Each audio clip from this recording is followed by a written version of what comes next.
This news update is brought to you by... Hi, I'm Red Plastic Bag. Anyone who knows me knows I don't like cold.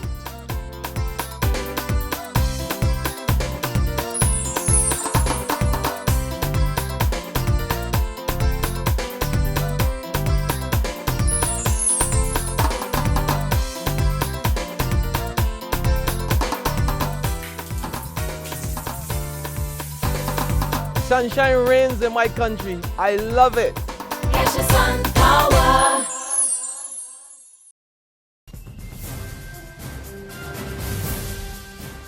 This is the 6 p.m. Barbados Today update for Friday, March the 21st, 2014. I'm Emmanuel Joseph. In our top story, the international human rights group Amnesty International raises alarm that 2 suspected robbers in police custody have been subjected to torture. In a statement issued a short while ago, Amnesty claims that Adrian Mortley and Jamar Headley, who earlier this week surrendered to police in connection with the robbery at Playfair Arcade in Rockley Christchurch, are still at risk for further ill treatment. According to Amnesty, one of the men, Adrian Mortley, told his lawyer Brian Charles that police officers wrapped him in plastic wrap from his feet to his neck and then beat him about the body. The other accused of Jamar Headley also told Charles that he was hit about the head with a blunt object he believed to be a book. The lawyer has filed an official complaint at police headquarters. The 2 men who have admitted to the robbery also charged they were coerced by police officers to take responsibility for other robberies and to sign a confession letter saying they were carrying a firearm. In immediate reaction, Attorney General Adrian Brathwaite tells Barbados Today his office is looking into the matter. I don't have a position on it. I've received it this afternoon. I've been in Parliament. I've sent it on to the Commissioner of Police, and I'll deal with it sometime next week. So I really can't tell you anything other than the fact that I've received the letter. Now, the Police Public Relations Officer, Inspector David Welch, also told Barbados Today the Police Commissioner is probing the allegations. The National Committee for the Prevention of Alcoholism and Drug Dependency is urging the government to deliver on its promise to introduce breathalyzer testing. Back in December, Transport Minister Michael Lashley gave assurances that the Francis Stewart administration would table legislation to allow for the procedure before the close of the financial year this month end. NCPAD President Victor Roach told Barbados Today that he put forward a series of recommendations to help government along the way. The breathalyzer testing should be treated as a screening test. That is, you will use more reliable and seasoned and precise machines, such as the evidential breath test machine. 4, blood tests should confirm alcohol, while urine tests should detect other drugs, such as cocaine, heroin, whatever. 5, any police officer in uniform can request the test. 6, wherever there is serious injury or death as a result of accidents, police must always request blood and urine samples.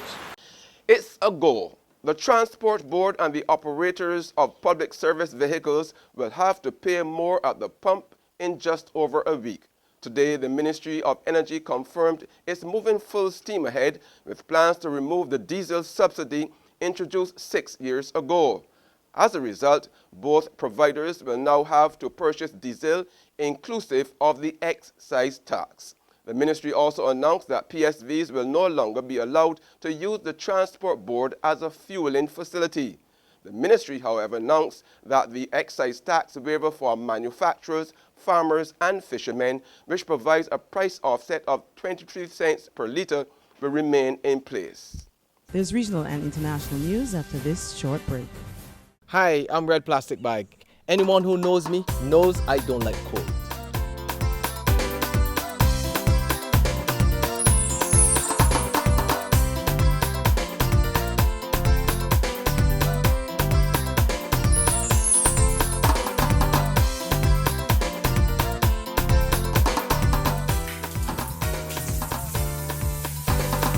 Sunshine reigns in my country. I love it.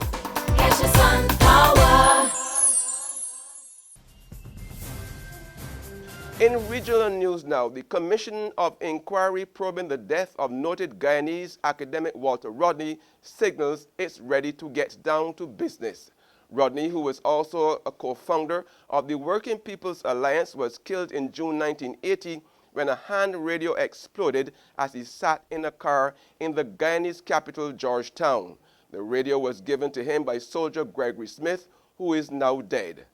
Barbadian jurist Sir Richard Cheltenham, who heads the commission, says his team intends to put a stop to lingering questions about the incident.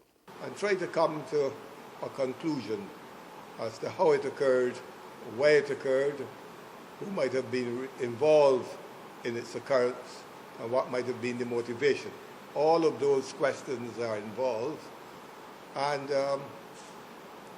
the result of that, if we could get to the bottom of it and answer those questions, would be to bring closure as far as the family is concerned. They are crying aloud for closure, and also to bring closure to an unresolved incident. Further afield now, the international search for Malaysia Airlines Flight 370 in the remote southern Indian Ocean failed to turn up anything today. The two objects seen floating in the Indian Ocean were considered a credible lead, setting off a huge hunt yesterday. But with no sign of the wreckage, Australia's Deputy Prime Minister Warren Truss suggests the suspected debris may have sunk. That's been the 6 p.m. update. Join us again on Monday at 7 in the morning. In the meantime, log on to www.barbadostoday.bb, subscribe to our e-paper, and like us on Facebook to get more news and sports. I'm Emmanuel Joseph. Stay tuned. BT Entertainment is up next.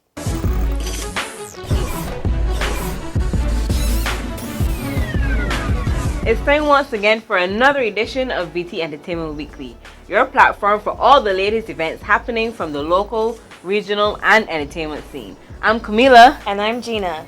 A bit of a pallance going on at Cave Hill. Even though we were all looking forward to Kaduiva, we won't be left out in the cold because we'll have Juvenile Carnival.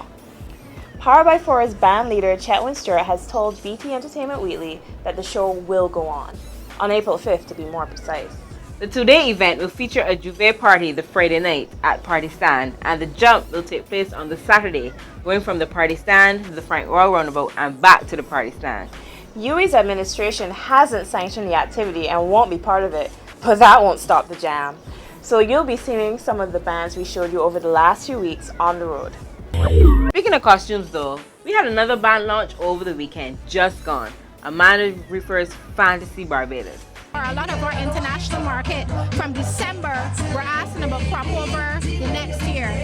They plan early, so we had to make sure that we come in giving them enough time to really plan their vacation. On top of that, we realized that locally, the Barbadian market, with the recession, there's a lot of uncertainty in the economy right now. We wanted to give persons a longer span to pay off for costumes, so we launched tonight a payment plan from now until July, so they have more time to pay towards their costume to be able to experience Grand Kaduma. They're bringing the world to Barbados for crop over. With the theme Great Empires of the World, the band is traveling the globe for Kaduma Day with 5 sections and 2 individual pieces. The first section is the Windies Empire, that's the cricket, when we were on top of world cricket some while back. But Windies Empire, we pay tribute to the West Indies team during the glory days. The Hollywood Empire, the tremendous impact that Hollywood has had across the globe. It is truly an empire. We have the traditional empires in the British Empire, the Persian Empire, and finally the virtual empire, which is the world we live in now, the computer, the internet. That is definitely an empire. So we had from traditional empires to the more revolutionary, newer empires. That's our concept for this year. So what's been setting the band apart? We are committed to ensuring that our service, our experience, the premium nature in what we represent, that we deliver that each and every time for every customer, locally and internationally. Before Kaduma though, bet you can't guess who's coming to Barbados in just under 2 months' time. Here's a hint. Margarita, Melda, Don't Bat? No clue. The Lizard, Drunk and Disorderly, Sheesh, it's the Mighty Sparrow. Oh, he's coming here to perform? Yep, after literally being on death's door not so long ago, he's coming here as a guest of the manager of Cave Shepherd All-Stars Calypso tent, Eleanor Rice. I called him. He said, well, sure, Eleanor, I've been to Barbados for so long. I'm interested in coming. And that is how it went. And I called him. He called me up to yesterday, the day before yesterday. He called me and he spoke to me. And we put more things in place, and nearly every day I'm speaking to the Mighty Sparrow. So it's a work in progress. And come May 31st, we are going to have one fantastic show lined up for all the Barbadians and all the foreigners, all the visitors, all the people who decide that they want to stow away and come. We are going to be at the gymnasium, and we are going to have a fantastic night. Born slinger Francisco back in 1935 in Grenada, the Mighty Sparrow is probably best known as the Calypso King of the world.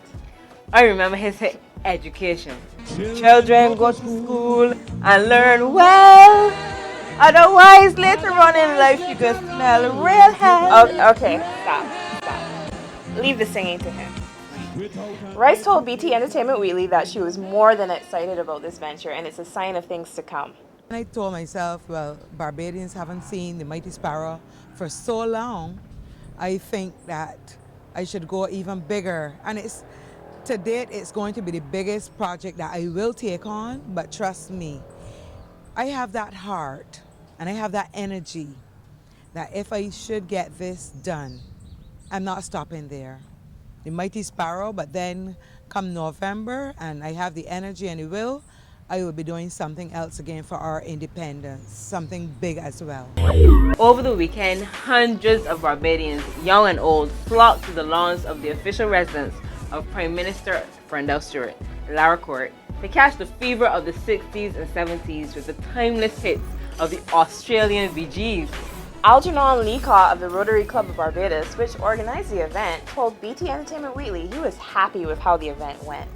We've been planning the show for quite a number of months. As you know, we've done other shows in Barbados before. We did the Faber Girls last year. That was great. That was an excellent show, well executed.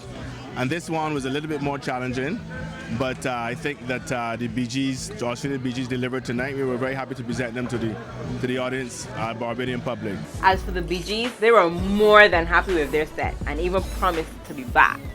The reaction was fantastic. Wonderful audience tonight, a wonderful atmosphere, and I think everyone had a great time. Oh yeah, and we love Barbados. All we've seen of it so far. I haven't seen a whole lot, but you know, we'd love to come back here and spend some time in Barbados. Yeah, that's right. Not only is it such a beautiful place to visit, it's also very nice to come out for such a great cause like this and to see the kids. Yeah, really heartwarming. What a nice way to end this edition of BT Entertainment Weekly, your guide to all the happening events internationally, regionally, and of course in Barbados today. I'm Gina. And I'm Camila. Remember, link us up on www.barbadostoday.bb and like us on Facebook for more. See you next week!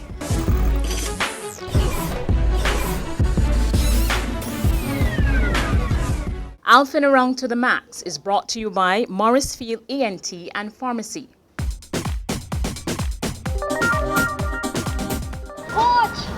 Coach! In fin, coach! You don't want the water, man. Dehydrated, you want the water. Where is he from? You see what I tell you water good for you. You need water, Alf. Water is good for you. He tired, Alf. The boy was playing cricket in the sun the whole day. Right, the whole day, Alf. He tired. Your body can do without food, but it can't do without water. Oh, you know that, Alf? Listen, I learned it from the coach. So this coach here, he is a good qualified coach, you know. Listen to me. You know what I learned? What you learn? Water cools the body. Well, Sal? We know it cools the body. Just like how the car needs coolant and water cools the body. Water rehydrates the body. He didn't need some rehydration. He needs rehydration. Water replaces antioxidants in the body. Do you know that? I did not, Alf. Yes, so his problem is that he needed water. You don't drink enough water. Sometimes I don't drink enough water. We need water. I don't drink enough water, Alf. Oh, why not? I don't know, Alf. I just feel to drink water, Alf. I bought that sweet drink life, Alf. No, it can't be the sweet drink. Sweet drink is liquid, but it cannot replace the water that you need. But the sweet drink going water, Alf? What? It was made with water, but these other things now have watered down the water value of the water. Oh, understand that water value. You know, Alf? You just whet my appetite. I just whet your appetite. You know what? Let me explain to you how much water you should drink. How much, Alf? Divide your body weight in half. That in ounces is the correct amount of water that you should get. That's a good average. So it don't matter how much glasses you need? No, everybody glasses, especially when you live in hot climates like this. Of course. You need lots of water and extra water. And to find out more.